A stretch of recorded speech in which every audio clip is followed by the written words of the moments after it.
नमस्कार दोस्तों। आज हम आपको सुनाएंगे सास और बहू की एक बहुत ही प्यारी कहानी। अगर आप हमारे चैनल पर नए हैं तो हमारे चैनल को लाइक, शेयर और सब्सक्राइब ज़रूर करें। भाभी, खाने में क्या बनाऊं? घर की सफाई पूरी हो गई है। आप कहो तो मैं खाना चढ़ा दूं। आज मुझे घर जल्दी जाना है।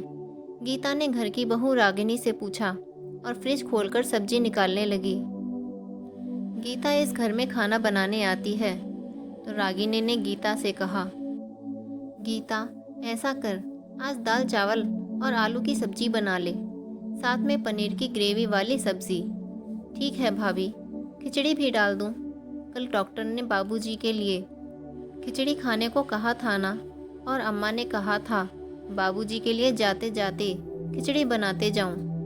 गीता ने पूछा, तो रागिनी ने मुंह बनाकर कहा, कल रात की खिचड़ी बची पड़ी है और बाबूजी बिल्कुल ठीक हैं, वो दाल चावल खा लेंगे। बेकार में सामान का क्यों नुकसान करना। कहते हुए रागिनी चली गई घर के ऊपरी मंजिल पर। घर 2 मंजिल का था। घर के नीचे के हिस्से में रसोई और बैठक थी, जिसमें घर के मालिक सुनील जी रहते थे। उनके बेटे, बहू, पोते का कमरा ऊपरी मंजिल पर था। साड़ियों के व्यापारी सुनील जी के घर में पैसे रुपए की कोई कमी नहीं थी। सुनील जी ने व्यापार को बहुत ऊंचाई दी और अब साथ में बेटे को भी शहर के सबसे बड़े व्यापारियों में शामिल कर दिया। इतने में सुनील जी की पत्नी और घर की मालकिन रसोई में देखने गईं कि क्या क्या तैयार हुआ। गीता, क्या क्या बनाया तुमने?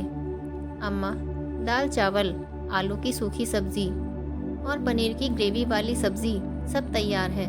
बस खीरे का रायता बना रही हूँ। और बाबूजी के लिए मूंग वाली खिचड़ी, वो तैयार है ना? सब आते ही होंगे।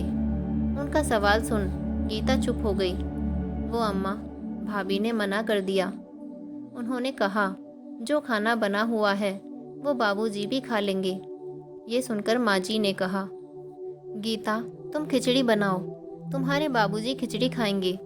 फिर उन्होंने रागिनी को बुलाया और उससे कहा कि गीता को तुमने खिचड़ी बनाने से मना किया। ये सुनकर रागिनी घबरा गई। हाँ माँ, कहते हुए उसके पसीने छूट गए। सुनील जी ज़्यादा नहीं बोलते थे रागिनी से, लेकिन रागिनी जानती थी कि इस घर में उनका रुतबा सबसे बड़ा था। रागिनी चाहती थी कि घर में उसका राज चले। फिर कहने लगी, वो माँ, मैंने सोचा बाबूजी की तबीयत ठीक है, इसलिए जो खाना सब खाएंगे वो बाबूजी भी खा लेंगे। फिर माँ जी ने कहा कि रागिनी, मैं तुम्हें ज़्यादा नहीं रोकती टोकती, लेकिन एक बात बता दूं, अभी ये गृहस्थी मेरी है।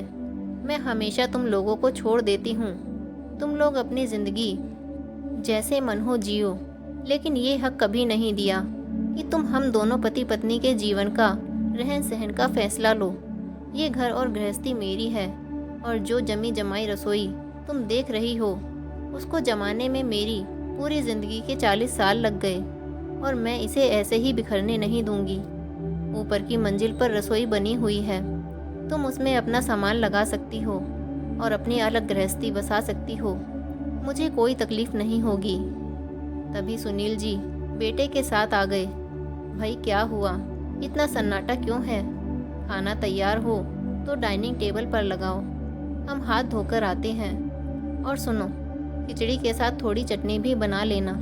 इतना खाने की इजाज़त तो है ना? हाँ हाँ, सब तैयार है, आप बैठिए। तभी गीता चटनी बनाने लगी।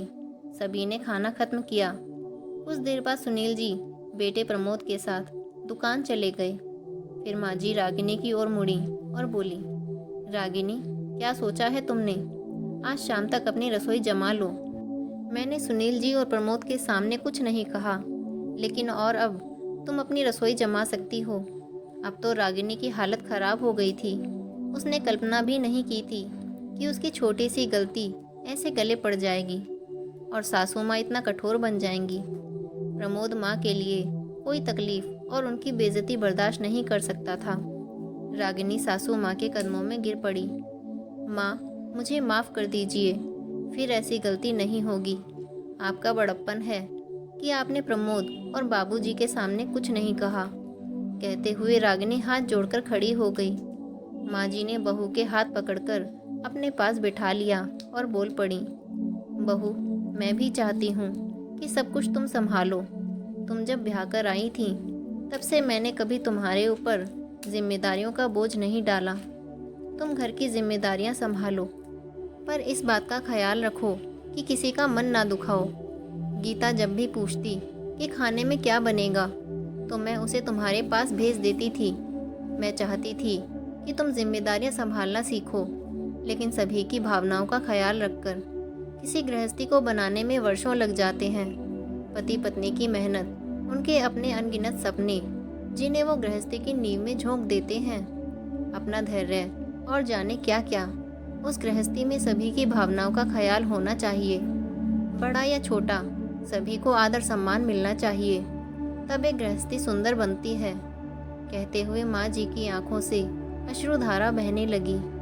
रागिनी ने उनके आंसू अपने हाथ से पोंछे और बोली, माँ, मैं समझ गई।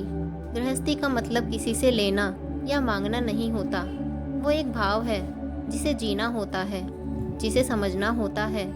एक एक तिनका जोड़कर गृहस्थी बनती है। तो मैं तो आज तक जिम्मेदारियां और अधिकार आपसे छीनना चाहती थी, पर अब नहीं।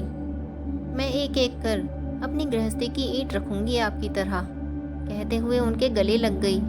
माँ जी ने रागिनी को अपने सीने से लगा लिया, क्योंकि अब वो समझ रही थी कि सुबह का भूला अगर शाम को घर आ जाए तो उसे भूला नहीं कहते। तो दोस्तों, आपको ये कहानी कैसी लगी? लाइक और कमेंट करके ज़रूर बताएं और चैनल को सब्सक्राइब करना बिल्कुल ना भूलें।